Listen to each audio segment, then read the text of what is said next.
The Football Writers Association Footballer of the Year is Jordan Henderson. Jordan, your reaction to the honour? Yeah, it's an amazing honour, you know, a huge award. So many great players in the past that have won it. So I'm very lucky and very thankful that I can receive this award. And it means a lot to me and my family. But at the same time, I'd be wrong to sit here and say that all of this is for me, because it's not. I feel as though I'm receiving it on behalf of all the team and the players at Liverpool Football Club, because without them, this wouldn't be possible. And there's anyone in that dressing room would be thoroughly deserved of winning this award. So I'm sure when the voting went in, there was an element of it's about what this team has achieved over the past year. And I'm very proud to be sitting here and receiving the award on behalf of them. The Football Writers Association Footballer of the Year award is the oldest individual football award in the whole of world football. It was very important to our founders. The award went to a footballer who by precept and example was the Footballer of the Year. Many people believe you encapsulate that both by leading your team to an unprecedented win with 7 matches to spare and 23 points, but also the work that you did off the field, particularly with players together during the pandemic. What does that essence of the award mean to you? Again, it means so much, because I think we're not only our footballers, but we're people, you know. We understand what's going on in the outside world, and we want to make a difference with the profile and the platform that we have. And again, it's wrong for me to sit here and say that's solely down to me, because it's not. You've got so many leaders within the Liverpool dressing room that have led this team to trophies over the past year in the Premier League the other night. But also so many leaders throughout the Premier League that come together to do something great for the country and for the NHS staff that were working tirelessly on behalf of all of us to try to save many lives. So there's so many leaders. I couldn't thank the captains and the representatives of each club enough for what they've done in lockdown. And I couldn't thank the lads, like I said before, for what they've done and led this team to what's been an unbelievable season. You've talked about the past winners. Let's look to Kenny Dalglish, the first man that you met as you signed your contract for Liverpool. What does he mean to you, to this club, to be receiving the honour he received? He means everything to this football club. You know, what he's done in the past, not only on the pitch but off the pitch. He's a huge influence and he's a huge part of this football club. So to receive the Premier League trophy from him was such a special moment for us as a team, but also for me personally, because he brought us to the football club and I wouldn't be here today without him. So to receive that was very special for me and very emotional. And Steven Gerrard? Well, I think Stevie's exactly the same. You know, he's a huge influence and a huge figure of this football club. And again, on a personal note, he's helped me so much throughout my career. I learned so much from him, playing with him at this football club. But also I learned so much off the pitch, you know, how he was as a man, how he conducted himself and led teams by example, really. So again, another person who without him I wouldn't be where I am today. Jurgen Klopp and everything he's brought into this club. You've talked about him making a difference since day one. What does it mean to you to be winning this award and all he's done with you? Again, I couldn't speak highly enough of the manager and what he's done for this football club, for all of us as players. You know, he's improved us, every single player, from when he's come in, but he's also improved us as people and as men. And I couldn't speak highly enough of the gaffer. You know, I don't think I need to. I think everybody knows what a remarkable job he's done since coming to this football club. And he's another person that this award should go to, because without him, then we don't win the trophies we have. We don't become as successful as we have over the past year. So long may it continue. We haven't engraved the award yet because this came in very late and we had to get to Liverpool. We're going to take it away, but what's the one thing you've asked me, what's the one photo you've asked for before I take it away? I want to take it to the training ground because I want a picture of all the boys, because you might think I'm just sitting here seeing that that it's down to all the lads and it's just a good thing to say, but that's the truth. You know, I actually genuinely believe that it's not for me, it's for the whole team. So when I'm here receiving it on behalf of the team, and when we go back to Melwood, everybody should receive it and have a photo with the trophy. That's the money shot. That's the money shot, yeah. Jurgen Klopp has said a few words. We'd like you to get your reaction to them. Press play. I know. Have I got to do this on camera? Yes. If it had been an awards night, you'd have been on stage. Right, okay. Oh, wait there, I haven't pressed. There you go. Hi, my friend. One of the big questions in football is what makes a proper player? Well, what is more important? Is it talent or is it attitude? I think the easy answer is without talent, you're nothing. Without attitude, you will stay a talent forever. So you are the perfect example that a mix makes the difference. So who would have thought that the young fella coming from Sunderland to Liverpool with big dreams would be one day the best player of the Premier League? Maybe you dreamt of it. I'm not sure you thought it will happen, but I know you are confident enough to have big dreams. But now is the moment where everybody saw it. Everybody saw what a great player you are. Everybody saw what a great personality you are, what a great character you are. I know the human being behind the player. You would deserve an award for that as well. So many congratulations, well deserved, outstanding achievement. What a year you had, what a career so far you had, and the best news, still a lot to come. I wish you a wonderful day. Enjoy the moment, because you can enjoy it. You don't have to play the weekend in Newcastle. Enjoy the moment, and again, best player of the Premier League. Wow. Yeah, stop that. Sorry, It's you okay. said, do you have to watch it live? Yeah. Why? Because I knew I would get emotional because, yeah, it's just like without the gaffer then I wouldn't be sitting here, so to hear that from him means a lot. And he knows what I've been through, and yeah, so that's why I'm emotional. Stephen Gerrard also posted a very poignant picture after you lifted the trophy, saying that he couldn't think of a better person to ever pass the captain's armband to. What does that mean to you? Everything, you know. I feel as though Steve, he's sort of always been there for us from day one, which means the most to us because it's okay now and we've won trophies and people are saying nice things, but when they're not saying so good things, it's harder to stand by someone, and he's always stood by my side. He's always been there for us and always backed us. So again, without him, I wouldn't be here today.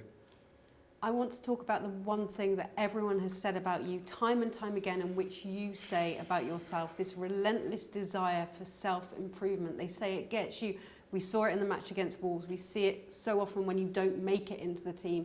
I remember being at the West Ham match when you weren't in the starting lineup, and it was the discussion pre-match, and I thought it was completely a huge overreaction until I saw that performance. And afterwards, the player said, "It's not tangible, but we are not the same team without him."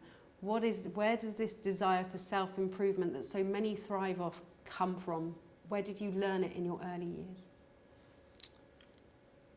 I think it's something that is inside you, you know, from a young age, and experiences that I've had from a young age as well. You know, I've always been told that to be a footballer is so hard and there's so many people who want to do it that you probably won't be able to. You know, I'm just a lad from Sunderland, so it doesn't happen to many people, and I'm probably not good enough. Or yeah, there's been plenty of times I've received setbacks from a very young age, from like 7, 8, 9-year-old, you know. So I think them experiences toughen you up, and then something that was inside is to make sure that I prove people wrong, and just give everything, you know. Just try to use everything that I have to become a better player, to become a better person, and to try and help others around us become better. That's my most important thing, you know. If I can create a platform where other players feel comfortable and can express themselves to the max, then that makes me happy, and I've got a responsibility as captain to make sure I do that, and I'll always continue to do that for as long as I play. I'm sorry, I've got it on silent for some reason. It's still going off, so I'm just going to kill it. Sorry. This desire to prove everyone wrong, we've seen it from the Champions League to the Premier League. Now people are saying, can you truly kick on again and be a team of greats, a team like Manchester United? Do you believe that you can win successive trophies again and again, back this up? Of course, I think I've got full confidence in the boys to keep that hunger and that desire to want to improve and want more trophies. And we've proved that over the past year, but we need to continue that. We need to grow, we need to learn, improve. And like I say, I can see that within the lads. You know, there's a lot of young lads still in the team that are hungry for more. And even the older lads, you know, I can sense they're so hungry because you never know how long you've got left in football, and so you just got to use it while you can and just give absolutely everything until the day comes where you can't play anymore. And there's so many good players, so many good people within the dressing room that I'm pretty confident when we come back for pre-season, we'll be ready again to go on. Talk about those leaders on the pitch, but it's your leadership on it as well. Talk to us about the captains you called, that moment when you all rallied together during the pandemic and what that collective meant, because I know to this country at that time it was wave upon wave upon wave of fraught hope, helplessness, and players together changed that narrative for a brief moment in a terrible time for this country. Yeah, I agree. I think that is one positive over this really bad last few months as a country, for all of the players and all of the captains to come together to create something positive and to show our support for the NHS staff and volunteers was something that we're all immensely proud of, you know. You never have thought this situation could occur, so when you're in it you need to come together and try to do something to help. And yeah, a lot of lads do their own thing and will help in their own way that you will never hear about and you will never see, and that goes for the whole of the Premier League. But there was a lot that wanted to do something together because it sent a powerful message that we're right behind the NHS staff and volunteers to help them, not only with finances and try and help them that way, but also emotionally, you know, how much that would mean to them. Having spoke to Ellie, who's the CEO of the Charities Together, she said that made a massive difference. You know how much people love football in this country. So to see their heroes, whatever club they support, whatever players they love, support them, I think is a huge thing. And that, yeah, I think we're also very proud that we did that, and hopefully in the future we can do more stuff together. And within moments and days, we were tested again with the protests for Black Lives Matter, and again, players together proved the power base you now are.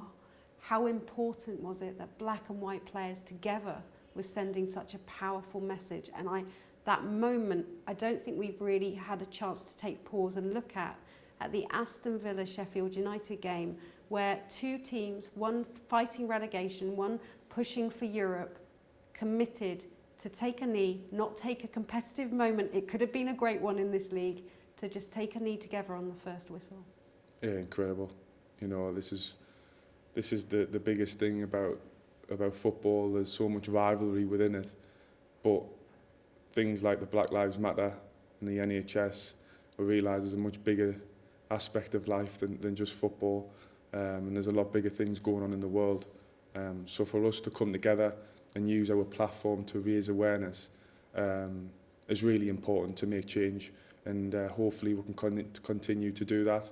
I think we've done a great job so far, but there's still a long way to go. You know, there's still things that we need to see change, and all the lads know that, and we'll do everything we can to help. We talk about the NHS, and I'm going to get a bit emotional with you, apologies. I remember being 12 years old when my sister very nearly died of cancer, and all I wanted to be was right by her side. Your father kept himself away from you. How incredibly hard was that, and how much does this mean to him today? very hard. Of course, for him, you know, he'd already had a tough couple of years as within that. Not only cancer, but other things happened. He lost his mum, his brother, his sister in a very short space of time. So it was a real tough couple of years for him. So to be able to give him some joy in terms of, I know how much it means to him for Liverpool Football Club and for me to be successful and to win trophies. So he's been on cloud nine for the past year, you know, he's been so happy. And yeah, when I seen him after the Champions League final, that was a moment I'll never forget, because it was a build-up of everything that he'd been through, and I knew how much that meant to him, that we won that trophy. And yeah, that was an unbelievable moment for me to share with him. What has been the family reaction to this? Yeah, they'll be over the moon, you know, of course. They're very proud, but I think the biggest thing they're happy about is that over the past year, you know, what the team have done and achieved, and they can see how much hard work goes on from all of us to achieve our dreams. All the family is just so happy to see Liverpool Football Club back to winning trophies and being successful. And now it's down to us to make sure we keep that going. You know, that's the challenge. I've heard players in the past that have won it saying that it's hard to win a Premier League trophy, but it's even harder to retain it. And I can imagine that. So the day after, my focus is looking forward to the next challenge, and that's got to be to carry on, to improve, to win more trophies, and be as hungry as ever, you know. And the gaffer always says to us, he wants a team that plays like they've never ever won anything before, and that's what we need to do from now on going forward. Last year, Virgil van Dijk, I think, was the Player of the Year, and Raheem Sterling won Footballer of the Year for his work against racism. This year, Kevin De Bruyne came second behind you. Virgil, Trent, Sadio recognised. Marcus Rashford as well came third for his work. But your tribute to Kevin De Bruyne and what he brings to the game? I think Kevin's an unbelievable player. You know, he's grew as a player. You know, I remember watching him when he was at Chelsea, and he was just coming onto the scene, and it was the first time I'd really seen him. But he looked like a special player then, and he's continued to grow. You can see all the hard work and the confidence that he has, and he's improved every single season. He's got better, so I'm sure, I don't know him personally, but he's got that hunger and the desire to want to improve and work as hard as he possibly can. So he's a credit to Man City Football Club and to the Premier League. To have players like him playing in the Premier League is amazing. And to play against them is hard, but I enjoy, you know, testing myself against the best players in the world. It's something that I've always relished. So yeah, I've got huge amounts of respect for Kevin, and not only Kevin. If you look right across the board of the Premier League, there's so many good players, and I'm just lucky enough and fortunate enough to be playing in this league, and playing against some amazing players. And Marcus Rashford coming from nowhere into third position for what he achieved during lockdown. Marcus has been unbelievable over the last few months. I think everybody would agree that. You know, I've worked with him at England. I get on very well with him, and he's an unbelievable player, a huge talent. And some of the things that he's done in training have blew us away at times. So not only as a footballer, you can see what he's like as a person and as a man off the field. And like I say, what he's done over the last few months is incredible. So my hat certainly comes off to him to say well done. And I'm sure when I see him next at the England camp, I'll be telling him exactly that.